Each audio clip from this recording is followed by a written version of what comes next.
ஆனா நேத்து பிரஸ் மீட்ல சொல்ற அந்த ஒரு வார்த்தை முக்கியம் இல்ல. சுயமரியாதை முக்கியம் எனக்கு. அதுதான் அந்த சுயமரியாதையை சீண்டி விட்டார்கள் என்று அவர் பார்க்கிறார்.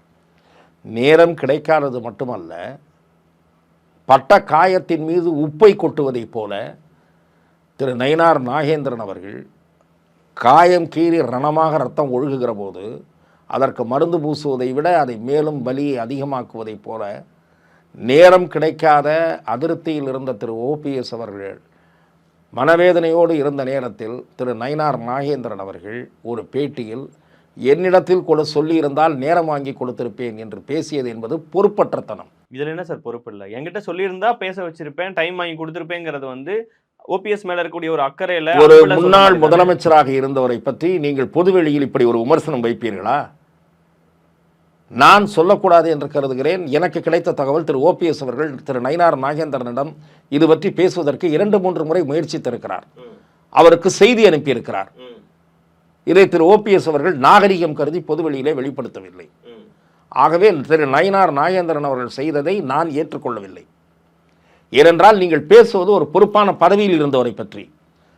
அவரை நீங்கள் பொதுவெளியிலே கொஞ்சம் இன்னமும் அவமானப்பட வைக்கிறீர்கள். அவர் பேசலங்கிற அவர் அன்புல அக்கறையில பேசுற மாதிரி தானே. அப்படி நான் பார்க்கவில்லை. நீங்க என்ன சொல்லியிருந்தீங்கன்னா டைம் வாங்கி கொடுத்திருப்பேன். இல்ல நான் அப்படி பார்க்கவில்லை. அது உங்களுடைய பார்வை. ஏனென்றால் அவருடைய நிலையில் இருந்து நீங்கள் இதை பார்க்க வேண்டும். நீங்கள் இதை வெளியில் இருந்து ஒரு அப்சர்வராக பார்க்கிறீர்கள். அவருடைய நிலையில் இருந்து பார்க்கும்போது அந்த இடத்தில் இருந்து பார்க்கும்போதுதான் இது மேலும் தனக்கு அசிங்கம் தேடி தருவது என்று அவர் நினைக்கிறார்.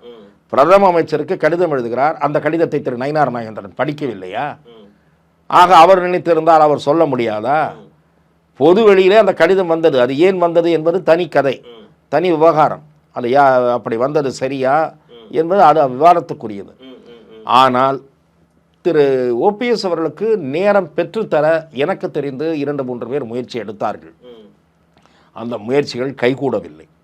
நாம் அங்கே அந்த விவாதத்திலிருந்து இடத்திலிருந்து பார்த்தா அவர் போனா போகட்டுங்கிற இடத்துக்கு வந்துட்டாங்களா?